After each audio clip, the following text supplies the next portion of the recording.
بسم اللہ الرحمن الرحیم۔ عبادہ بن صامت رضی اللہ تعالیٰ عنہ جو بدر کی لڑائی میں شریک تھے اور لیلۃ العقبہ کے 12 نقیبوں میں سے تھے، فرماتے ہیں کہ رسول اللہ صلی اللہ علیہ وسلم نے اس وقت جب آپ کے گرد صحابہ کی ایک جماعت بیٹھی ہوئی تھی، فرمایا کہ مجھ سے بیعت کرو اس بات پر کہ اللہ کے ساتھ کسی کو شریک نہ کرو گے، چوری نہ کرو گے، زنا نہ کرو گے، اپنی اولاد کو قتل نہ کرو گے، اور نہ عمدن کسی پر کوئی ناحق بہتان باندھو گے، اور کسی بھی اچھی بات میں خدا کی نافرمانی نہ کرو گے۔ جو کوئی تم میں اس عہد کو پورا کرے گا تو اس کا ثواب اللہ کے ذمہ ہے، اور جو کوئی ان بری باتوں میں سے کسی کا ارتکاب کرے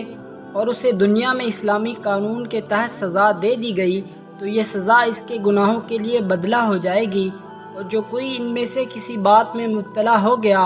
اور اللہ نے اس کے گناہ کو چھپا لیا تو پھر اس کا معاملہ اللہ کے حوالہ ہے، اگر چاہے معاف کرے اور اگر چاہے سزا دے دے۔ عبادہ کہتے ہیں کہ پھر ہم سب نے ان سب باتوں پر آپ صلی اللہ علیہ وسلم سے بیعت کر لی۔